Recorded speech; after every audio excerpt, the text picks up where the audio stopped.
จะสู้พวกแม่บางปอนจะตีสลายตีรอบอ่านนี่คือที่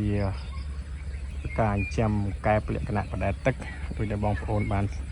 หลับเคิงหายคลาละหลับเคิงจังขนงการจำแบบนี้ยังจำประดับตึกเรียกขณะในการจำประดับตึกนี้เรียกบานพอลเลื่อนให้แกบ่เยอะลัวทมมาล้อเจียงแกบได้ยืนจำนเลือต้องนเลือใดการจำนเลือตึกนี้มีอัฐประโยชน์จรอนยางบางปอนตีมุ้ยยืนจะนั่งเปรย์ไปเลี้ยบางใจพิเศษในการจำอย่าเปรย์ปีใครกันละยืนไอประมวลพอบ้านพอจำเป็นตีปีการจำแบบนี้ยืนไอเป็นจำไตรกรันไตรแดงไตรกระหอมไอปีกรมบ้านโดยมันจำใบđã chân này thế mình này thà nó phải là đèn kẹp bảo dương nó phải là được đã chân này kẹp tới kẹp xì xót tray dương ai xí rồi cà phê đây tray kẹp bảo dương xì chân này tới vị trụ ảnh máu ảnh nắng tray vị xì đài trắng chưa pho chấm nanh lươn miền tén đại dương bong bồn này miền sa miền sa cái này hay miền sa chào bong bồn ai phơi đôi hàng cả sàn chấm kẹp luôn sàn án này khá đấy cứยังដាក់ត្រីនេះត្រីក្រហមមកត្រីក្រហមមិនខាងនេះត្រីក្រាញ់អញ្ចឹងយើងខាន់បងប្អូនខាន់ពាក់កណ្ដាលឬបែងចែកជាពីរក៏បានបងប្អូនចង់ដាក់រួមក៏បានក៏ប៉ុន្តែបើសិនបើបងប្អូនមានអត្តភាពអាចដាក់បានច្រើនទ្រុងក៏កាន់តែល្អដែរនេះខ្ញុំបានដាក់បានពីរទ្រុងហើយនៅខាងនោះពី3ទ្រុងដែរនឹងថតទៅខាងនេះឲ្យបងប្អូនបានមើលអញ្ចឹងបងប្អូនខ្លះក៏សួរខ្ញុំថាតើយើងចាំបណ្ដែតទឹកចាំលើទឹកគេចាំមិននេះបងប្អូនចាំលើទឹកគេចាំយ៉ាងណាត្រង់ដែលយើងធ្វើអំពីស័យនៅពីក្រោមហើយយើងប្រើរំពង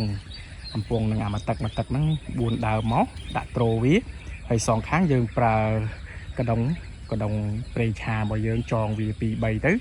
សងខាងរបស់វាដើម្បីត្រូទម្ងន់កាលនៅតូចយើងអាចដាក់កែបបានចន្លោះពី2000 3000ទៅតាមទំហំទ្រុងរបស់យើងកាឡាវាយើងអាចដាក់កាឡាវាទំហំកាឡាដែលយើងអាចដាក់បានចាប់ពី1អ៊ីង2អ៊ីង1អ៊ីង1ហ៊ុន2ហ៊ុនហ្នឹងណា1ហ៊ុន2ហ៊ុនទៅតាមទំហំកែបដែលយើងចង់ដាក់ជាទូទៅខាងខ្ញុំដាក់កែបចាប់ពីអាយុវា45ថ្ងៃឡើងទៅប៉ាន់មេជើងអីយើងអាចប្រឡែងបានណាយើងដាក់1ហ៊ុនកន្លះឬក៏2ហ៊ុនអីគឺវាអាចចេញបានទេអញ្ចឹងយើងអាចដាក់បានហើយយើងចាំនៅលើទឹកនេះចំណេញណាបងប្អូនយើងមិនចាំបាច់ហត់លួយក្នុងការលាងសម្អាតដូចយើងនៅលើគោកទេយើងចាំវាមិនចាំបាច់លាងសម្អាតទេដោយសារតែអីទឹកចរន្តទឹកមានការផ្លាស់ប្ដូរហើយចំណេញហើយការកែបហ្នឹងក៏វាធំធាត់សុខភាពល្អផងដែរមិនសូវជាមានជំងឺបងខ្ញុំមិនងាយមានជំងឺទេបងប្អូនការចាំនៅលើទឹកនេះមិនងាយមានជំងឺទេដោយសារអីវាមិនបានត្រាំនៅអាចបានត្រាំនៅនោមរបស់វាទេអញ្ចឹងចរន្តវាជុះទៅគឺត្រីហ្នឹងស៊ី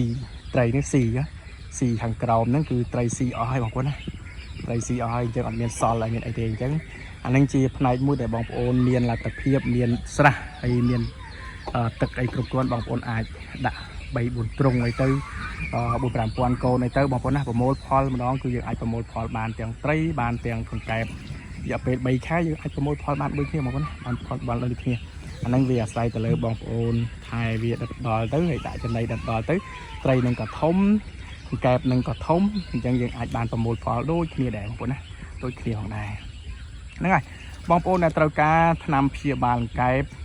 ត្រូវការអរម៉ូនត្រូវការវីតាមីនថ្នាំកូនក្អុកកសិដ្ឋានចិនកែប្រុនសរានបាត់ដំបងគឺមានទាំងអស់ហើយជួយយោបល់បងប្អូនចង់ចេះពីរបៀបការចាំឬទឹកចាំឬគោគឺខ្ញុំ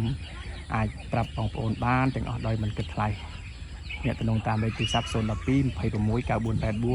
9484 097 826 9484អរគុណជម្រាបលាបាយបាយ